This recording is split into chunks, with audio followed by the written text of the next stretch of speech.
Light of the world, you step down into darkness. Open my eyes, let me see beauty that made this heart adore you. Hope of a life spent with you. So here I am to worship.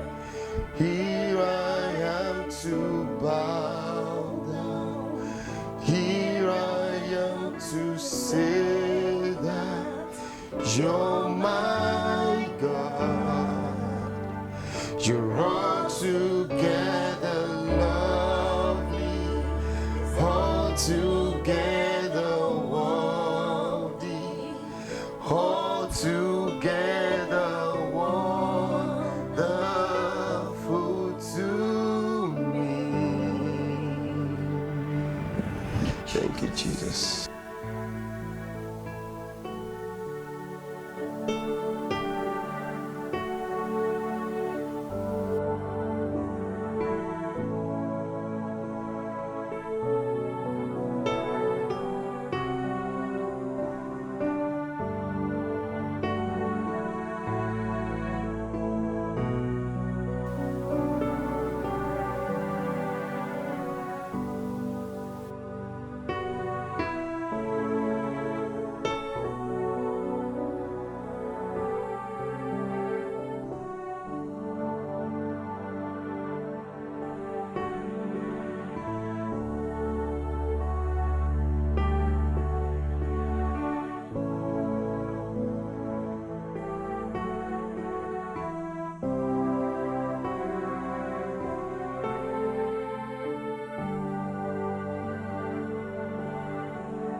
Hello, Sister Hannah. Good morning.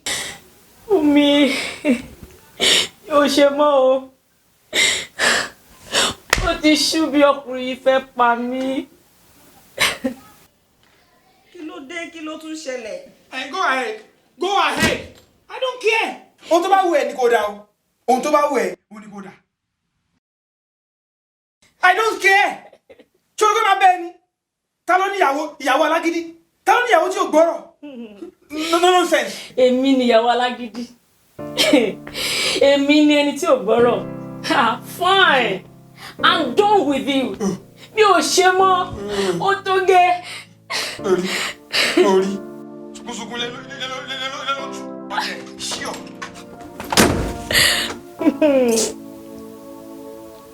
Ọkùnrin cheat.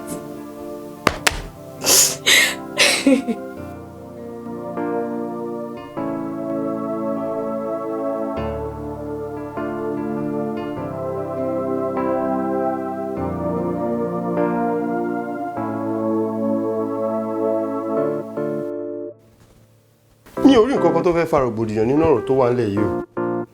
Ṣé gbogbo ohun tó ṣẹlẹ̀ náà nìyí? Mr. Collins, I'm really very, very sorry. I don't know what came over me. Ó ti di gbogbo gbà. Àkọ́sórí tí gbogbo wa mọ̀. Hannah, calm down. Something is wrong with us in this home. Since the beginning of this year, ikun ò lọ dédé mọ́.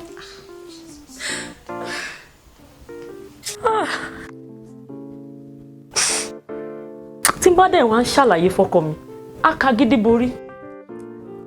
Oṣù méjì sẹ́yìn ni wọ́n ti dá wọn dúró lẹ́nu iṣẹ́ pẹ̀lú gbogbo adúrú qualification wọn. A rò pé àti ríṣẹ́ mìíràn á rọrùn, ṣùgbọ́n gbogbo ibi tí mo ti wáṣẹ́ dé pẹ̀lú qualification mi àti àwọn ìrírí mi lẹ́nu iṣẹ́, níṣẹ́ ni wọ́n máa ń fọwọ́ tì mí sẹ́yìn bí ewúrẹ́ olóorun. Èmi tó jẹ́ pé gbogbo company fẹ́ bá ṣiṣẹ́ wọ́n tún ń jà. Wọ́n ń jà láti bá mi ṣiṣẹ́. Mo wá di ènìyàn lásán lójú wọn. Tí bá tún wá délé Mr. Collins. Ogun mi nìyàwó mi tún máa gbé kàn mí lójú. Nǹkan ṣe mí. Mr. King, have you put all this to God in prayer? I mean, as couple, ṣé ti jùmọ̀ gbàdúrà papọ̀ lórí ọ̀rọ̀ yìí? àdúrà kẹ̀ nínú ilé yìí kan. Ṣé bí ilé tó bá lálàáfíà ló rojú ráyè gbàdúrà papọ̀? Tá bá ti jí láàárọ̀ báyìí, ẹni kálukú agbọ̀nà bí iṣẹ́ lọ. Actually, we used to do that after our wedding. But it stopped because of my busy schedule. Ayọ̀pọ̀! Definitely something is not right.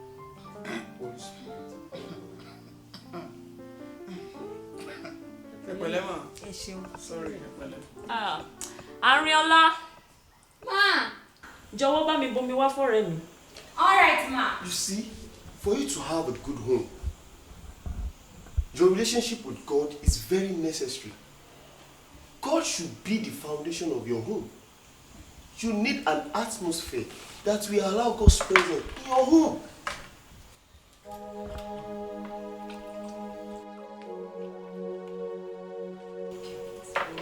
Yeah, stop. Bí omi yẹn kalẹ̀. Arábìnrin, bí omi yẹn lórúkọ Jésù Kristi. Oh, mú mi àbí?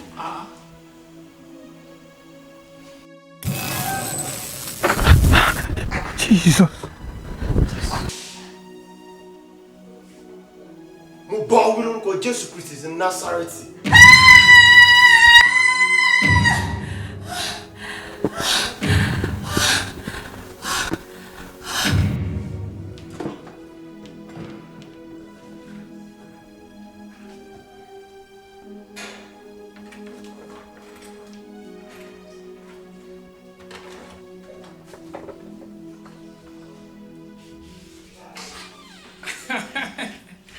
Ọ̀gá ẹ ṣọ́ra yín fa. Àárín.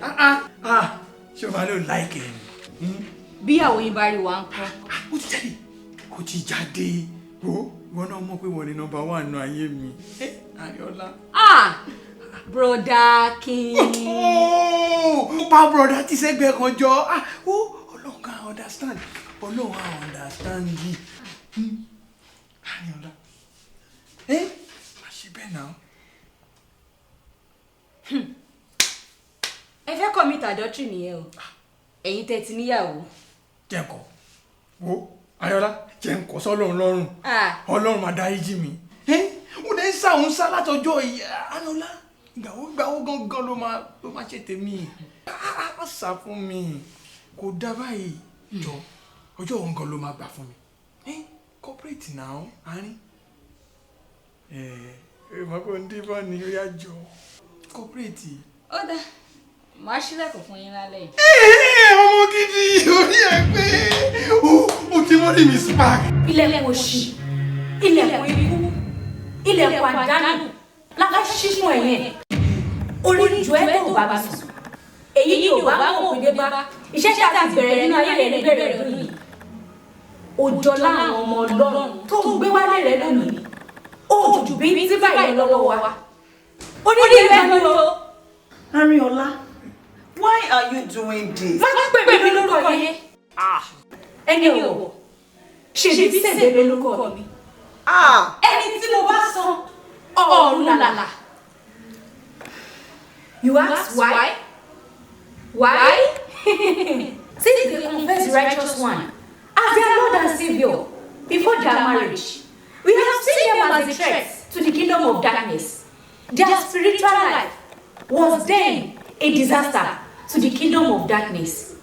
Ìbáṣepọ̀ wọn àti ìgbé ayé ìwà mímọ́ wọn ó jẹ́ ìdíwọ́ ńlá fún wa. So what happened? I was assigned to put an end to their glorious future. Gbogbo agbára tó wà ní ìkáwọ́ mi ni mo lò láti kọ́kọ́ fi bu omi tútù sí ìgbé ayé àdúrà wọn. Mo jẹ́ kí ọ̀rọ̀ Ọlọ́run di ìgbàgbé nínú ayé wọn. Mr. Collins, so what happened? Mo wá ní àǹfààní àti wọlé sí wọn lára. Mi ò jẹ́ kí ìyàwó róyún ní. Iṣẹ́ bọ́ lọ́wọ́ alákọ̀rí. Iṣẹ́ owó ìyàwó náà ò lọ dédé mọ́. Mo wá fa iyán kan yánrin sílẹ̀ láàrin wọn. Enough! An end has come to your activities in this home. In Jesus' name. Amen. Hey, Dejo. Please now.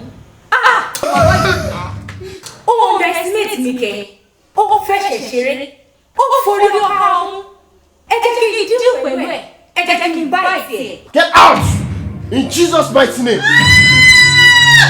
Jésù, Jésù, Jésù, Jésù, Jésù, Jésù, Jésù, Jésù, Jésù, ṣàánú fún mi. No, it's the person you both need right now. You need Jesus. Eh? Bàbá dáríjì mi. Jésù ṣàánú fún mi. Mo ti ṣáko lọ, mo ti tọwọ́ bẹ̀ṣẹ̀. Olúwa ṣàánú fún mi.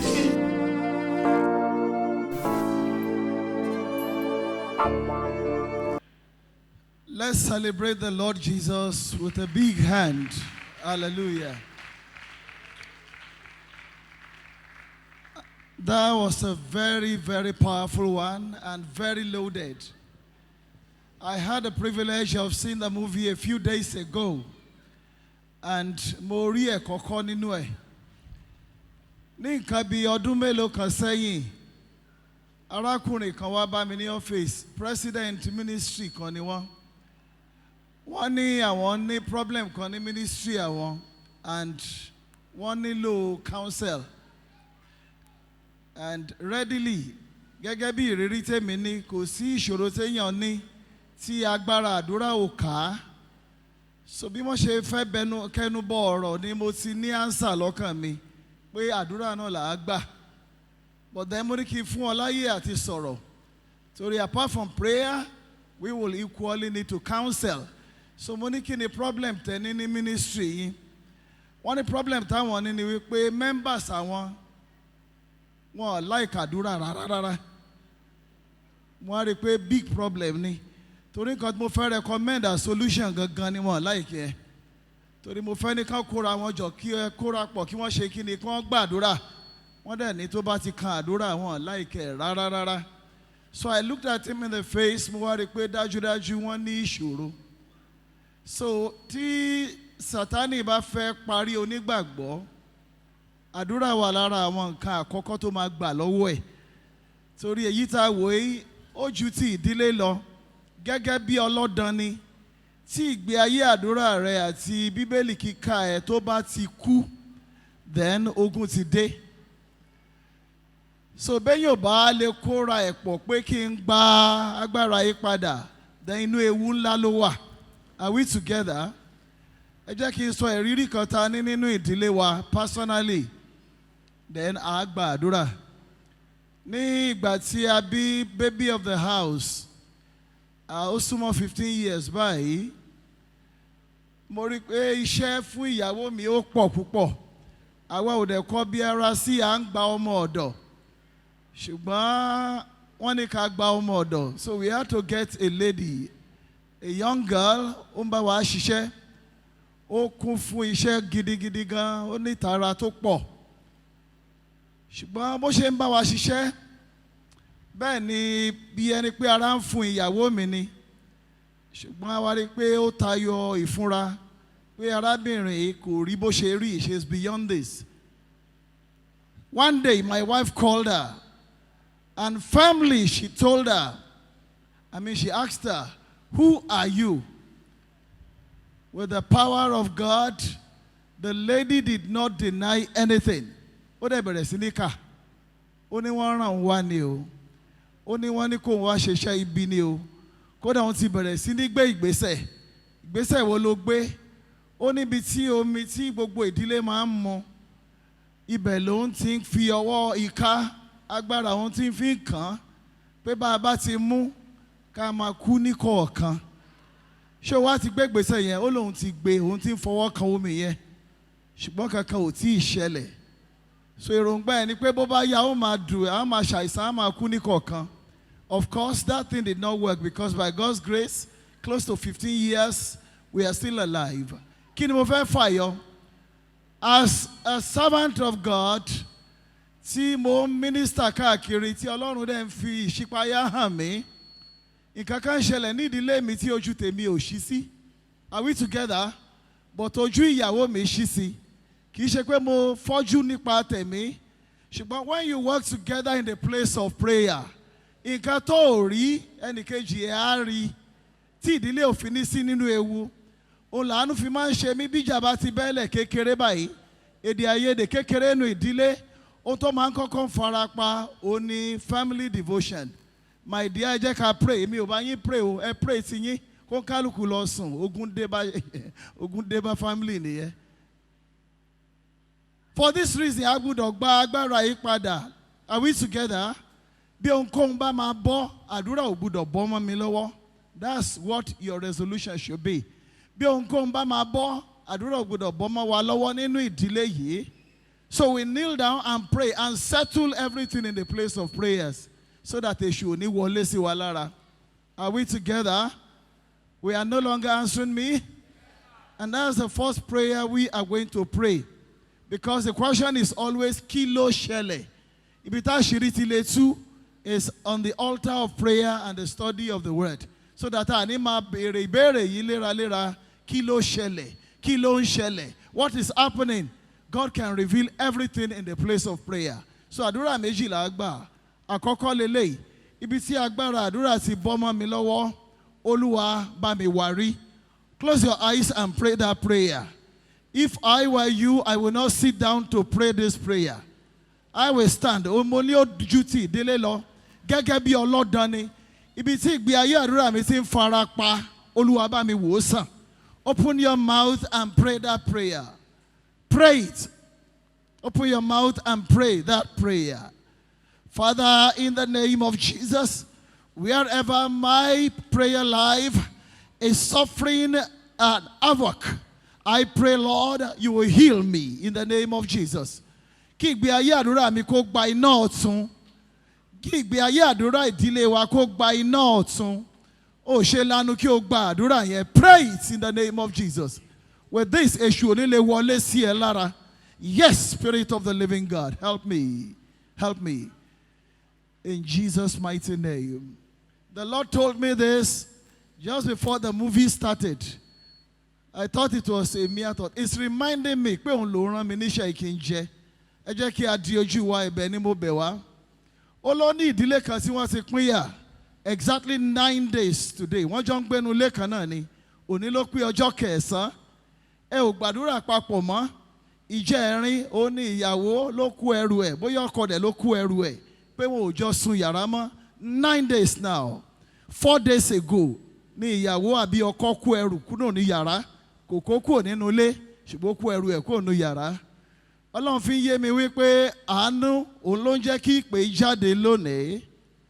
Kò nílò kó wá wájú mo bẹ̀ wá ẹ jẹ́ kí a di ojú wa kí gbogbo kámẹ́rà kan dojú kọ mí nìkan báyìí.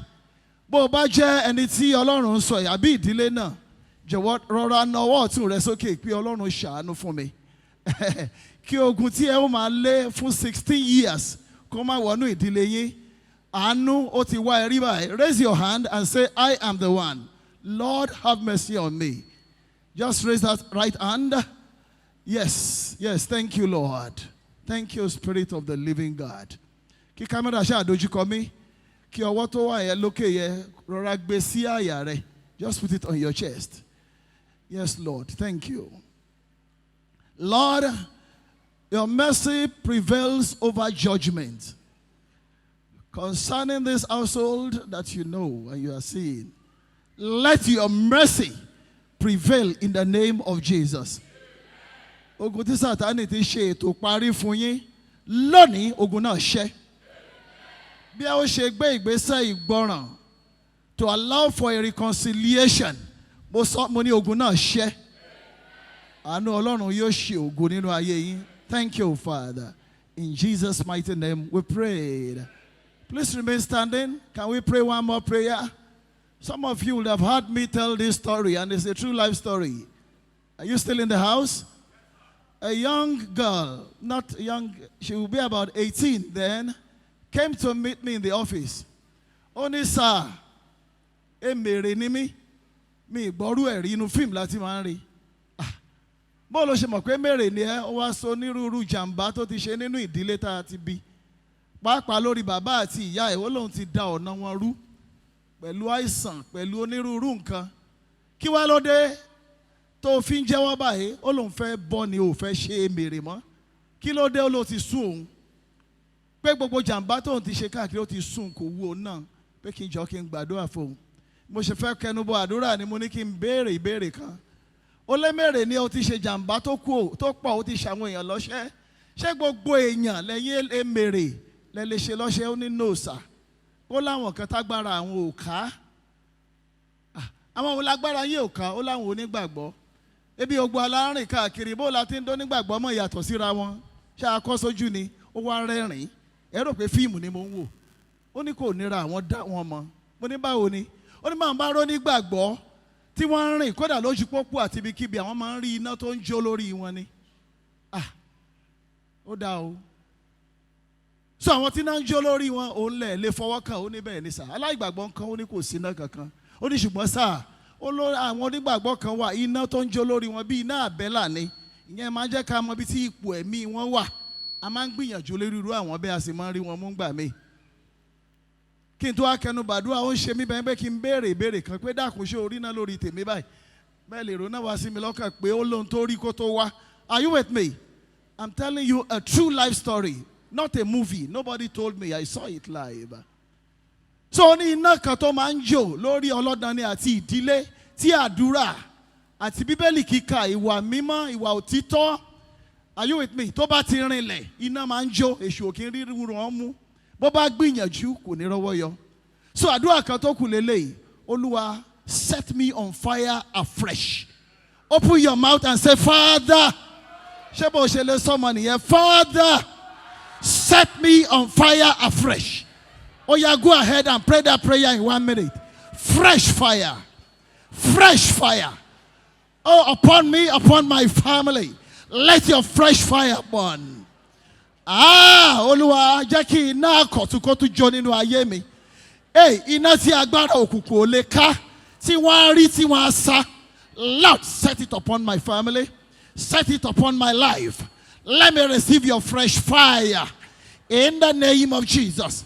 Yes, you answered by fire on behalf of Elijah that day. Lord, let your fire descend. You have 30 more seconds to pray that prayer. Open your mouth and pray it. Yes, Father. Thank you, Lord. In Jesus' mighty name we prayed. Nípa mi rẹ ló rinlẹ̀ jù. Orúkọ Jésù. Bẹ́ẹ̀ ó jù bẹ́ẹ̀ lọ. Orúkọ Jésù. Olúwa, a dúpẹ́ fún àṣírí ńlá tí ẹ tú lé wa lọ́wọ́. Nípasẹ̀ iṣẹ́ ìránṣẹ́ tá a wò nínú fọ́nrán yìí. Bàbá ẹ gba ọpẹ́ wa. Láti èyí àkọ́kọ́ tí a wò dórí èkejì dé ìkẹta yìí, Olúwa ẹ gba ọpẹ́ wa.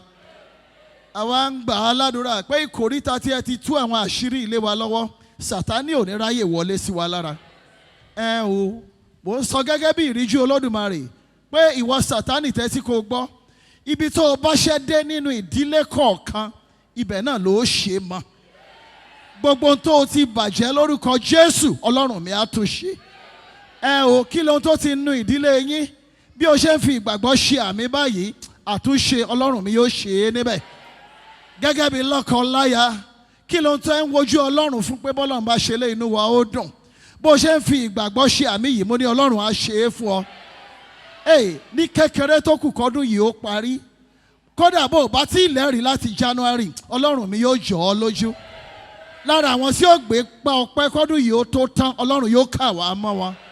Kí ni mo sọ? Ò ní jáde nínú ọdún yìí lọ́wọ́ òfo. mo lọ ò ní jáde lọ́wọ́ òfo mo sọ lẹ́ẹ̀kan ò ní jáde lọ́wọ́ òfo wàá rí tí ẹ ṣe wàá rí tí ẹ mú ẹ̀rí rẹ yóò pé ẹ̀rín rẹ yóò pé ayọ̀ rẹ yóò kalẹ̀ lórí àwọn ọmọ tọ́lọ́run fi ta wá lọ́rẹ wọn ò ní dọmọ Bélíálì ẹ o mo ní wọn ò ní dọmọ Sátánì in the name of Jesus Christ. Lord, we thank you for FMO Vision. We pray this vision will not die. The visioner will not die. Lovers and helpers of the vision will not die. In the name of Jesus. Lord, we have declared it in your name. Your zeal will perform it. Thank you, faithful Father. In Jesus' mighty name we prayed. Amen. Praise the Lord.